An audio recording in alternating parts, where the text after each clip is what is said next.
Welcome to TheoTrade. This is Don Kaufman. First trading day of the year, January 4th, 2020, doing the TheoTrade evening video.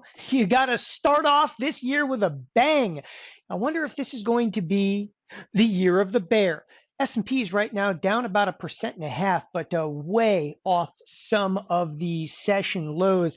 Tell you what, the marketplace in overnight trade, if you do tune in and kind of back up here, that actually hit an all-time high in overnight trade. And then effectively at the bell, we sparked some sell-side activity. You know, there's a few points that I want to make with today's marketplace. And again, regardless if we happen to rally up or not, all right, there were some great tells out of some of the price action in today's marketplace, and that's really what I want to cover on this evening's video. You know, first and foremost, one of the biggest takeaways from today's trading session, again, there's just about 13 minutes left in the session. It doesn't necessarily matter where we close.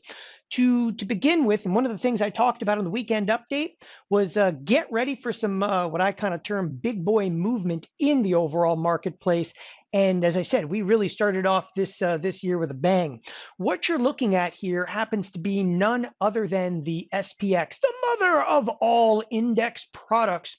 And the SPX literally tagged the edge of the expected move. Now, if you remember back to the weekend update, we were looking for in this expected move, and that's what this is, the upper and lower edge of the expected move. We're looking for plus or minus approximately a $90 move.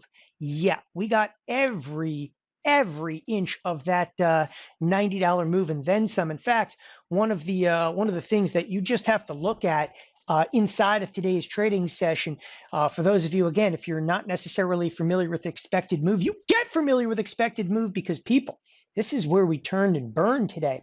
I mean, literally, we tagged the lower edge of the expected move, and I put my mouse on it, was literally 36.66 and ripped a little bit higher off of it. Again, coming into today's close is neither here nor there, hitting the lower edge of the expected move. So we're still, if you will, an extraordinarily efficient marketplace. However, for the remainder of this week, and this is going to be a really critical week, and I'll tell you why. There are catalysts all over the place. And when I say catalysts, I mean everything from FOMC minutes to jobless claims to the employment situation to the Georgia elections. I mean, it just goes on and on.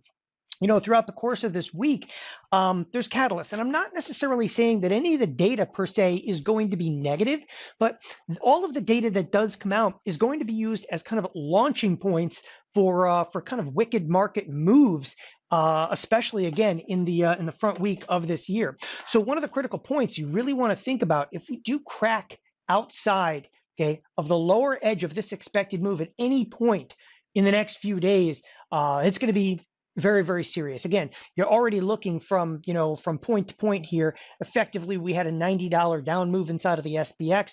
Cracking outside of that, it doesn't have to happen today. And you can see today, we've even got a little bit of a bid under us right now coming towards the cash close. But hey, might be too little too late.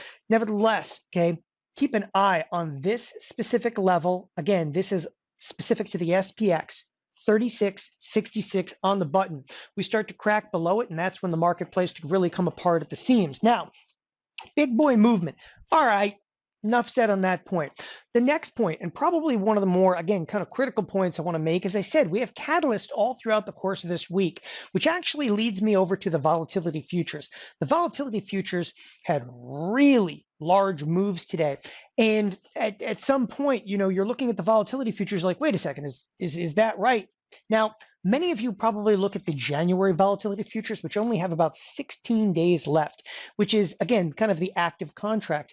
I actually want to go a little bit further out in time. And again, I want you guys to get a feel for, typically when you're looking at volatility contracts, when I say you want to go a little bit further out in time, right? Anything right around like that 30-day window. So in this case, we look at like the February's, right? We jump out, some 44 days, some 72 days, some 107 days. Now, if you take a look at these 37-day volatility futures, listen, they're not trading any contract size, and I just wanted to highlight that, okay? In effect, they are a moot point. So when you're looking, and again, I want to be real specific about this, when you're looking at volatility contracts, make sure that you're looking at the standardized monthly contracts, the weekly contracts in the volatility futures, all right, are just not enough liquidity out there. But if you take a look at 44 and 72 and 107, okay, and 135 day, what do you actually have? They inverted.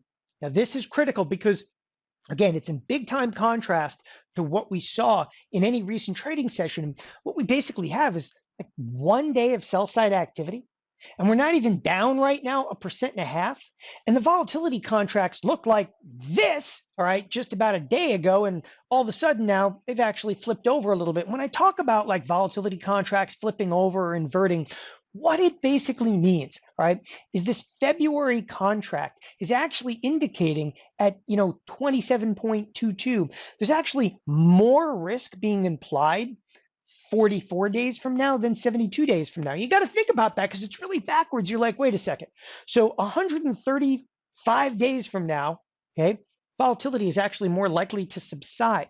Again, this is when people start talking about contango and backwardation, but I don't want to go down that road. I just want you to think of the volatility contract has now inverted, which effectively means risk is imminent, risk is right in front of us. Although it's mild, it's critical to catch that in the marketplace because, again, in the days to come, now that the volatility futures are inverted, it changes the dynamic of how some of these market making firms and professional trading firms will go and mitigate risk. This is a very dangerous stance in the volatility futures. Now, to kind of further that, I know a lot of people look at the VIX, right? And yes, the VIX definitely bid up and it contracted a little bit. The VIX is neither here nor there. The VVIX, that's the volatility of the volatility index, is also wildly bid back up to like the 125 level. This is like duck and cover, get under your desk and start rocking back and forth. But again, it's above 110, neither here nor there, shooting all the way to 125. In effect is, well, because we saw some ugly sell-side activity in the overall marketplace. Nevertheless, again, it's the volatility futures that really grabbed my attention as they inverted. Okay, moving on over here. The next thing that really kind of grabbed my attention in the marketplace is what I kind of call defection. If you start looking at things like advanced decline line, the advanced decline line, you're like, oh, it's hideous. It's really not. In fact, we're not even in a correlated state, right? So if you look at this, there's like 18 underlyings inside of the S&P 100 that are up. You're like, okay, neither here nor there. So what? When I call this kind of defection, look down the list of some of the usual suspects here. First of all, I want to point out Tesla. Tesla actually had a decent day. It pulled in way off its highs, right? But nevertheless, it's still up $22, up some, over 3%. Yeah, they had great numbers, neither here nor there. But the point that I'm making with this is about a $10 move in Tesla. $10 move in Tesla is the equivalent about of a dollar move inside of the spiders. Can you imagine? Can you imagine in a day like this? This is why I call it defection. If Tesla was actually flat or even down $20, the damage that would be done to the S&Ps, okay? And again, today, you want to look at this as like a warning shot being fired. And listen, I've been bearish for a long time in the overall marketplace, okay? But today, finally, we're actually seeing some warning shots being fired in the overall marketplace. When you see something like the S&P's down 1.5% or the Nasdaq down 1.5%, okay, and yet we're not in a correlated state. We have key factors like Tesla being bid higher, which means that the damage being done to the S&Ps, ooh, that could be considerably worse. And there's defection out of a whole lot of other areas too. Stocks like Goldman Sachs, okay, listen, the financials are down. They're down about 1.3%. Goldman Sachs happens to be up on the day. The emerging markets are actually having a decent day. The energy sector is relatively flat.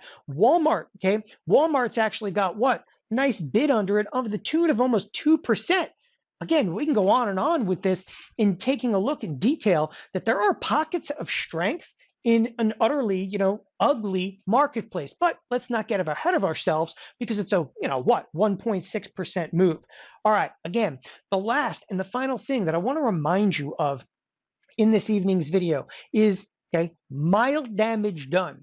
Nevertheless, as I said kind of early on, this is going to be a heavy catalyst driven week, right? So from this point forward, you've again had this warning shot kind of fired across the bow in the overall marketplace. Do not be shocked to see some heavy size trading in here. I mean, yeah, it's the first day of the year, but take a look. We're finally doing some S&P contract size in here with the E-minis doing just shy of about 2 million contracts. So all of a sudden, volume liquidity is coming back in.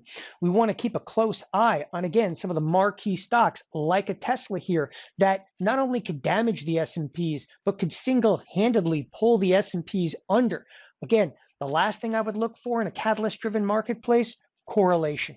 Okay, you wake up, you start to see 90, 95 stocks trading on one side of the marketplace. Doesn't matter whether it's up, whether it's down, it's going to get serious, and it's going to get serious in a hurry.